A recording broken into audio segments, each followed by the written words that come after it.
السلام علیکم ورحمۃ اللہ وبرکاتہ۔ ناظرین، میں ہوں آپ کا ہوسٹ محمد آصف زوار سعیدی اور آپ دیکھ رہے ہیں نور ہدایت آفیشل۔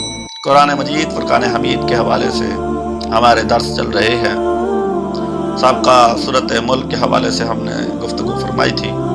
آج گفتگو کریں گے ان صورتوں کے بارے میں منہ کے اندر جتنی بھی تکالیف ہوتی ہیں، دانتوں کے اندر، داڑھ کے اندر، اور جس طرح دانت کے اندر کھول ہوتا ہے اور بہت ساری تکالیف ہوتی ہیں، انسان کے منہ کو درد ہوتا ہے، دانتوں کو درد ہوتا ہے، نہ جانے کس کس ڈاکٹر سے اور کہاں کہاں سے وہ دوائیاں لیتا ہے، جب آرام نہیں آتا مایوس ہو جاتا ہے، تکلیف بہت زیادہ ہو رہی ہے۔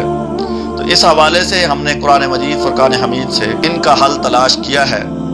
جس شخص کو، چاہے مرد ہو یا عورت ہو، بچی ہو یا بچہ ہو، جوان ہو، بوڑھا ہو، جو منہ کے درد کا علاج کر کر کے تھک گیا ہے، اس کا درد نہیں رکتا، کھول ہے، سوڑوں کے اندر تکلیف ہے، اب اس کا علاج نہیں مل رہا، عشاء کے نماز کے بعد وتروں کے اندر پہلی رکعت میں سورۃ فاتحہ کے بعد آپ سورۃ نصر پڑھیں، اور اسی طرح دوسری رکعت فاتحہ کے بعد سورۃ لہب، جس کو تبت یدا ابی لہب کہتے ہیں، وہ پڑھیں۔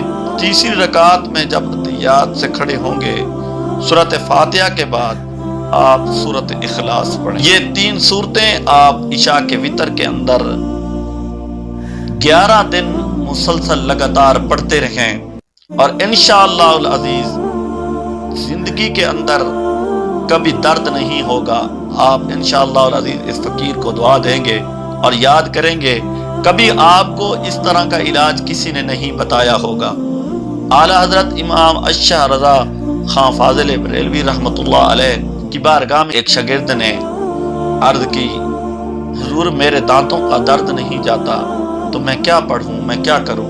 تو اعلیٰ حضرت اشہ امام احمد رضا خان فاضل بریلوی نے یہ اس کو وظیفہ بتایا تھا۔ اگر آپ طریقہ بھول جائیں اور آپ کو پتہ نہ ہو تو ہمارا یوٹیوب چینل کے اندر ان باکس میں نمبر موجود ہوتا ہے، آپ ہم سے رابطہ کر سکتے ہیں، ہم آپ کو وضاحت کے ساتھ اس کو سمجھا دیں گے کہ کیسے پڑھنی ہے انشاءاللہ العزیز۔ منہ کا درد زندگی کے اندر دوبارہ نہیں ہوگا، یہ فقیر کا چیلنج ہے۔ اللہ رب العزت عمل کی توفیق نصیب فرماوے، آمین۔